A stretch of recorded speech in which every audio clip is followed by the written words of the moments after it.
Hi everyone, it's Robin. I have a completed mini album to share with you. I did share the cover last week when I shared the seashell themed album with you. I just gave you a sneak peek of the cover here, and I told you I would be back to share it with you when it was finished. So I've completed it, and I wanted to just go over what I've used. Somebody had asked a question about how I did the crackling, and all I did was I took the medium weight chipboard, which is like a craft color, and I painted over it with acrylic paint. It wasn't this particular one, I just grabbed any red in my stash, but I did paint over it with red, and then I let that dry. I just used a regular paintbrush, and then this is what you'll need. Now there are other brands of the Crackle Medium, but this is the Folk Art. This is the only one I've ever used and have been using it for years without any trouble. So this one I picked up from Hobby Lobby. Probably went up in price because I got this a little while ago, probably close to a year ago, so it seems like everything's gone up in price, sadly. But anyway, that's the product. You brush that on like you would the paint, let that dry. You can use a heat tool, but I think it works better if you just let it dry natural.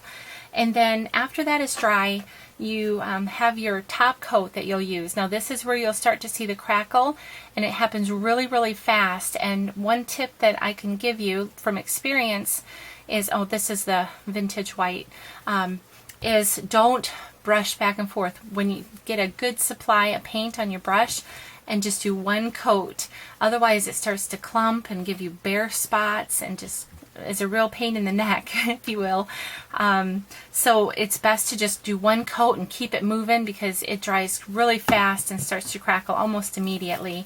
And you'll notice here that some of the cracks are more defined or wider than other areas. That is because I added this thicker, like I started my brush stroke down here, and then my paint thinned out as I got up more toward the top. So the thicker the paint, the more defined your cracks will be. I like it both ways. I guess my preference would be, well, I guess it just depends on the project, but I do like the look of the small ones, but again, I like the other as well with the more defined cracks. And then what I did to the top of all of this was I sprayed it with Perfect Pearl Mist in the Heirloom Gold, just to kind of I don't know, I don't want to say grunge it up more, but add a little bit of extra, I guess, grunge. Just added a little more sparkle, but it toned down the almost ivory colored paint. So to the spine I've used grunge paper, just like in the other one. I inked and sprayed and painted and added rub and buff to this. And then I ran it through my Big Shot with a texture plate to give it a little bit of texture. I'm not going to spend a whole lot of time on the charms because they're just very, very simple. My husband drilled some holes in some seashells that we picked up from Hobby Lobby. No, I'm not fortunate enough to live by any water right now, but so we did have to buy some. But I do have plenty that I own that I don't have with me. Okay, so and then I just added a very inexpensive palm tree charm that I picked up from eBay.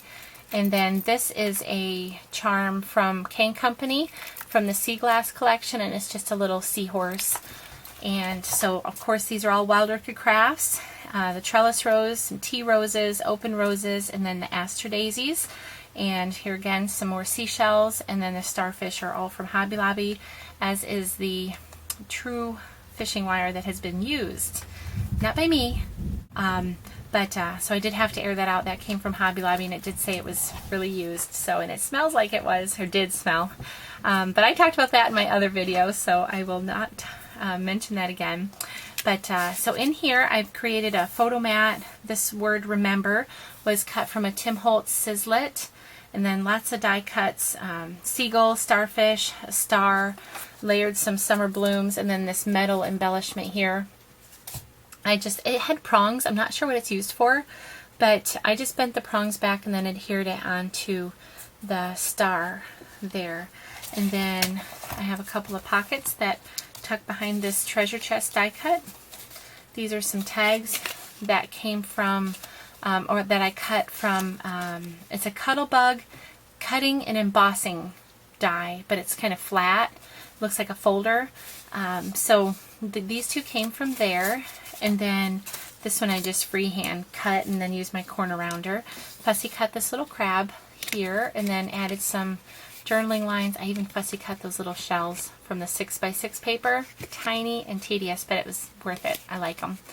And then the starfish here. So I thought this could be like an introduction to the album. So I gave it a little bigger of a space for journaling. And again, those just tuck in there. And then another Fotomat or journaling back tucked behind the Fotomat here.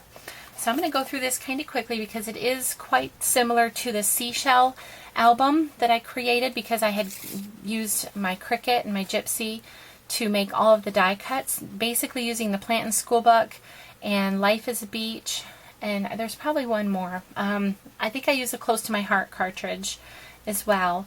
But so I did talk about all of this in my other video for the seashell themed album, but I'll just really briefly, I did use kerning and welded the letters all together. They're 2 inches high. I used Crackle accents on all of the title pages, and then cut a white background to just make it stand out more on the pattern paper. And because it was just white, I used my color spritzer tool from Stampin' Up! As well as the Stampin' Right markers, and just spritzed the red, navy blue, and I think it was soft suede markers. And then I gave it a quick spritz with the Heirloom Gold Perfect Pearls. So, and then I added Crackle accents to a lot of the die cuts. So, and then just added a little 5mm pearl here from Wild Orchid Crafts, and then some of the summer blooms as well. So let me just quickly share with you. This is the insert. The format of all the pages are basically the same. Just use different paper and some stamping for journaling, photo, could be photo or journaling. And then on the back there, tuck back in there. And I'm not sure if I mentioned it, but it's 7.5 inches by 6 inches wide, and then the spine is almost 2 inches. So it's a good size album. Here's this page, this insert, play, and again, Crackle accents I added to the sand as well as the title. And then here is the inside. These are Close to My Heart stamps, and then this is a Stephanie Bernard stamp. And again, the back, plain for the recipient to decide what they'd like to do, whether photos, extra journaling, whatever. This page I added a die cut scalloped envelope with a little insert tag in there, and then cut a couple of extra tags from the pattern paper. And then this one just came from the cover page for the paper line. I just cut that out and made a extra tag for that, and then added a little glittery button that I got from Hobby Lobby, one of the Dress It Up buttons. I just cut the shank off of that, and then there's a starfish behind it. So that tucks in there. And then this page, the title is Fun Times, and let me just show you that. A little seagull, and then sand dollar that I've textured with the embossing folder, inked it up with tea dye distress ink, and added the Crackle accents in there. And here is what this looks like.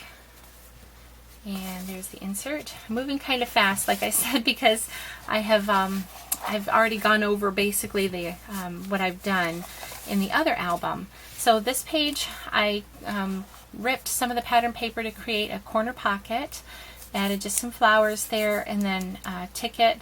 It looks like I attached it with a tiny attacher, but really I just stapled the ticket, and then adhered this down using foam tape because I wanted it to set out a little bit higher.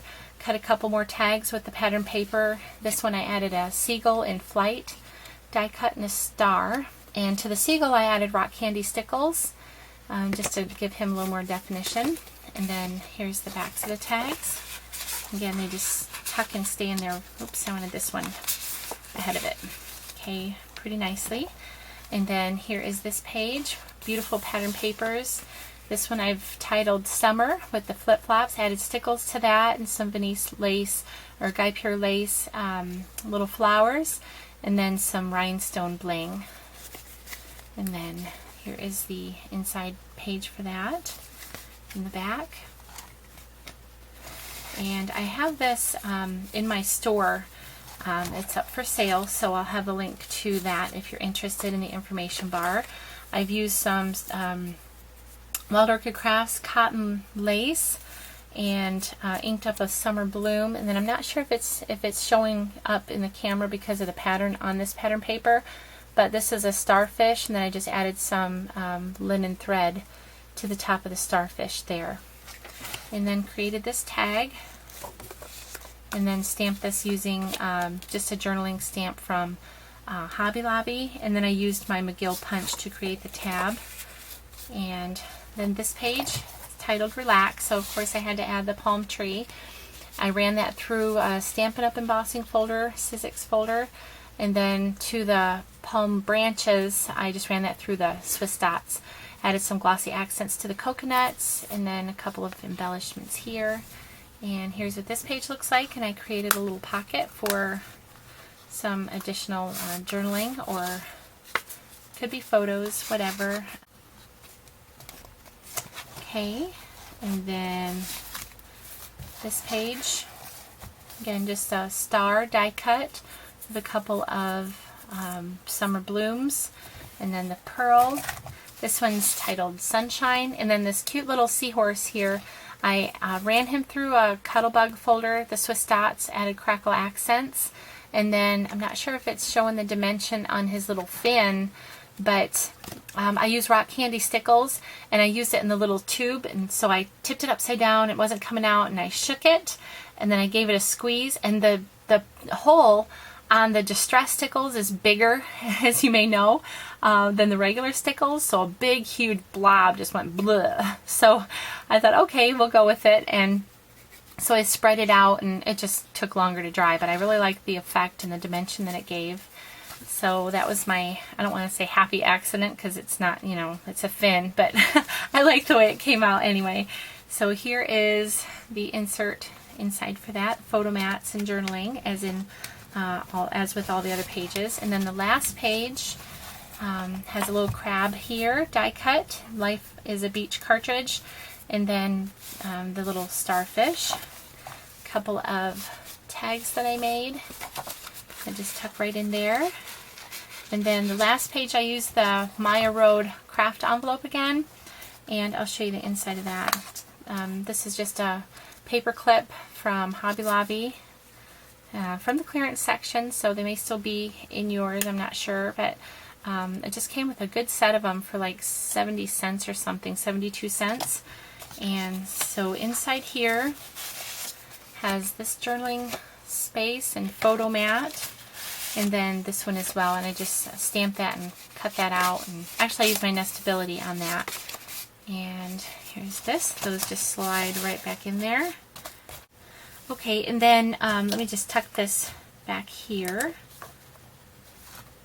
and then put this back, because this has a little Fotomat. Okay, so like I did with the other album, I just created a pocket there, or an open little, I don't want to say booklet, but a little opening for 2 more photos, and then of course this can be photos or journaling.